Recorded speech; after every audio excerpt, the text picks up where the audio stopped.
morning, children. Today we are going to solve some of the numericals based on this magnetism concept. So first of all, today we will solve the example, that is, a ship is to reach at a place 10 degrees south of west, and in which direction it be steered if the declination at the place is 18 degrees west of north. Okay, now steered, here it is a steering means we are going to control the direction, isn't it? So in which direction the particular ship must be changing its direction if the declination at that place is 18 degrees west of north. Okay, so here I have shown here one diagram in which you can see that this is a geographic north, this is called as a geographic south. Okay, so that we know that this particular is the magnetic meridian or magnetic axis. So magnetic north is this one. Okay, and this angle is nothing but the angle of declination we have studied, that is 18 degree. Okay, and this is nothing but the magnetic south. Okay, now what we can say, that as the ship is to reach to the point P, and this point P lies 10 degrees south of the west, so this is the south direction, and from west to south 10 degrees the ship wants to reach at this particular place. Okay, so if O is the center we are going to consider here, and P is the point at which the ship want to reach, isn't it? So we want to find out here how the ship must be steered or controlled its direction to get the position of the ship at this place. Okay, now we know that here we have to find out what is the angle at which the ship has to be steered, because on the ship whatever the needle shows, that needle shows the direction of the north and south direction, and the ship want to go to that particular place that is having the angle 10 degrees south of west. So therefore we are going to count this total angle by which it has to change. Now we know that this is the angle, that is a 90 degree angle. Suppose this is the 90 degree angle.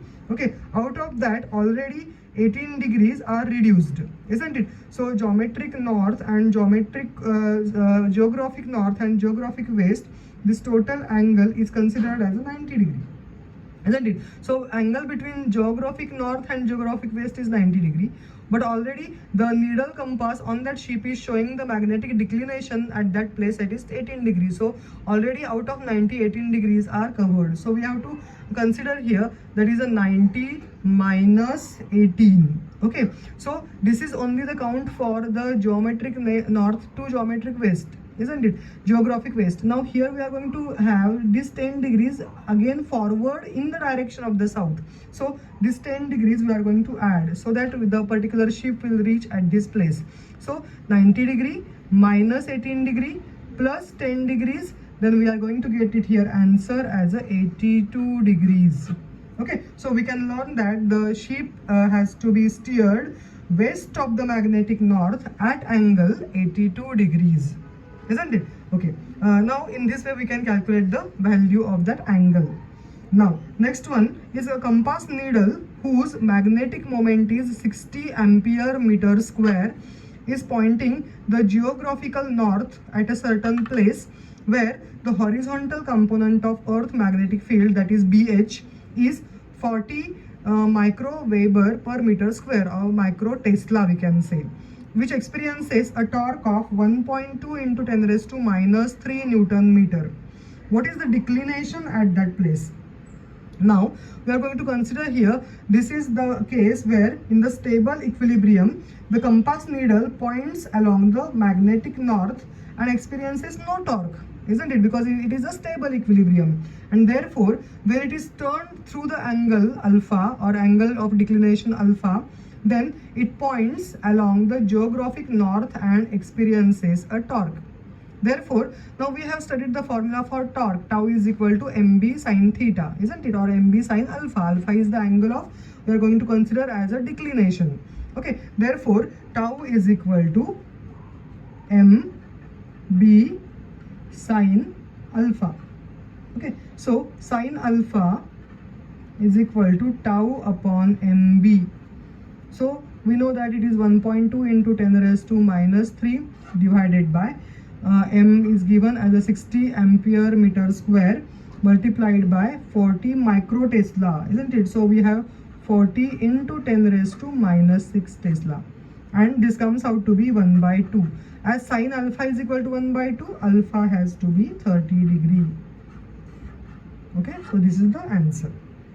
Now this is a simple one. Okay, so torque has to be acting at the angle that is equal to 30 degree angle. Now the next example is here.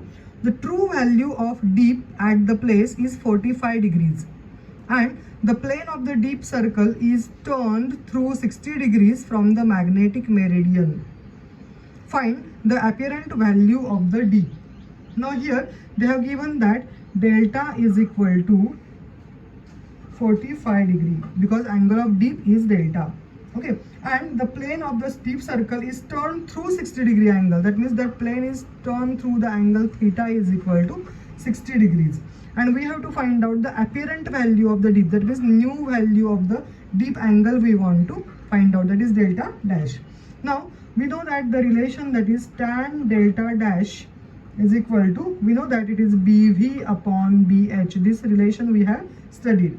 Okay, now we know that BV is equal to, we are going to suppose calculate this value, then this is nothing but BH tan delta.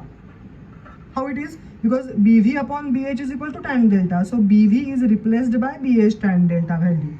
Okay, and this BH value, B dash H is nothing but, now this new horizontal component is nothing but, we know that it is BH cos theta, because this angle is shifted, or the dip circle is turned through angle 60 degree from the magnetic meridian.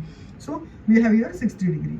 Okay, so we have here, this is nothing but tan delta divided by cos theta, because BH value getting cancelled out each other. So here delta is tan 45 divided by cos 60, and it comes out to be 2, and therefore the apparent dip, when this deep circle is turned through 60 degrees from the magnetic meridian, then the apparent dip will be calculated by the value that is calculated by the angle, that is delta dash is equal to 63 degrees or 63.4 degrees. Okay, so this is the value for the apparent dip. Thank you.